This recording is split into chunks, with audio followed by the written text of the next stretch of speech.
It was unreal, somehow, as though I was at the cinema, watching a war film.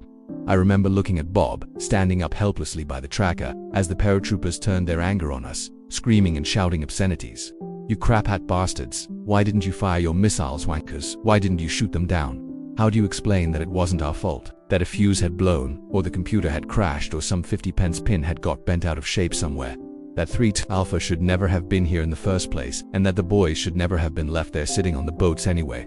7 hours spent playing cards and watching cartoons, as they waited to die. The paratroopers and the Scots Guards, who were not far away, had run down to the waterline to help with the casualties who were starting to come ashore in lifeboats. Many of them were terribly injured. We couldn't go. We had to stay with our useless sodding rapier and its pointless bloody missiles. And, anyway, I did not want to go. I felt awful. I'd been in the hot seat, but had been unable to do anything to stop the attack. Oddly, as I sat transfixed in shock, watching the Galahad burn and explode, someone stuck a mess tin of food on my knee. I couldn't eat. I was still shaking and shit-scared and selfishly convinced that we were going to die. 2 more planes were sure to arrive in a minute, and we couldn't even defend ourselves with our kit knackered. All seemed lost. I just wanted to get out of the seat and into a trench and bury my head in the mud. I shouted to Ricky, the nig of the sub. "Ricky, do us a favor. I'm getting cramp in my leg, and I want to go and eat my scoff. Take over, will you?" Ricky didn't mind too much. He didn't know he was about to shoot down his first aircraft. I jumped out, Ricky jumped in, and I headed for the nearest trench, put my tin lid on and started to ram my scoff down my throat. I'd just shoveled the first lump of stew into my mouth, fighting a feeling of nausea when I heard the noise of death, a screaming jet engine heading our way. Where the fuck is it? The noise seemed to be coming from the sea.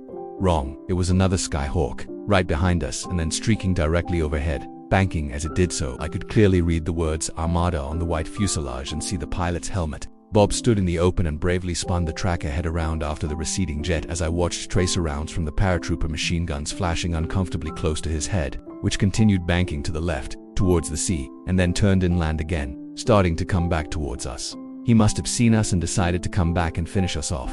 We were all firing our rifles at the jet every round we had, just a token defensive gesture as we sat there waiting to be incinerated, when suddenly, whoosh, a rapier missile streaked off the beam towards the Skyhawk. It veered left and right, looking unstable, before it gathered itself and went in true on course. "Get the bastard, Ricky." The pilot saw it coming and put his foot on the brake, banking hard to the right to evade the missile. Too slow, bang, direct hit.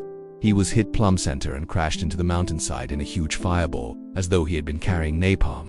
Good job the bastard didn't drop it on his first run. At least this action saved us a bit of face, and even the remaining paras must have appreciated it, as the abuse came a little quieter now. On the burning ship below us, a total of 48 men had been killed, 32 Welsh Guardsmen, 11 other army personnel and 5 RFA crewmen, with many more badly burned and wounded.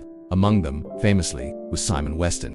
It was the worst single loss of life in the war, and the worst, indeed, since the Second World War. 6 Royal Marines died in a landing craft later on, too. For what felt like hours, I sat in my trench and watched, mesmerized, as the helicopter pilots called in to pluck more survivors from the burning hulk became the heroes of the hour. Their flying was breathtaking.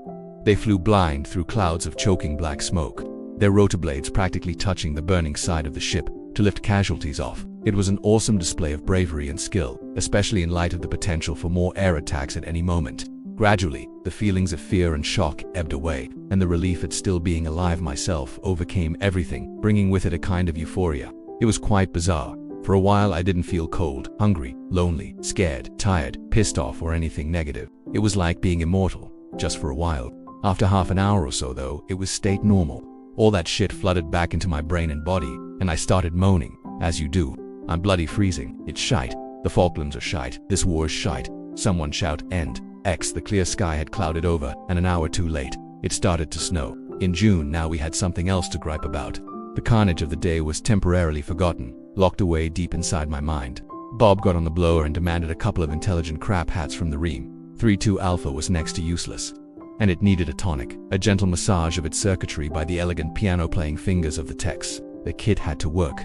It wasn't so much of a case of us losing face anymore. It was more about losing our heads, legs, and arms.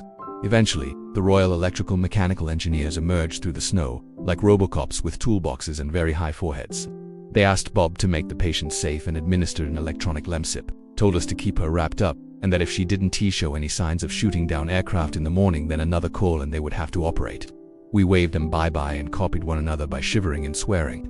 The paratroopers started to copy us by shivering as well, only their shivering was harder, like airborne shivering, not your bog-standard crap hat shivering. As night fell, we switched to our normal routine: food, sentry duty, and sleep. It sounds harsh, but life had to go on. It's no use crying over burnt guardsmen, and we didn't, though it would eventually hit me hard, very hard. Terrible feelings of guilt, sobbing tears, horrific flashbacks, wishing I had died out there myself. My mind had shut down those emotions for the time being. All that lay a good 10 years in the future. We survived our last major action of the war.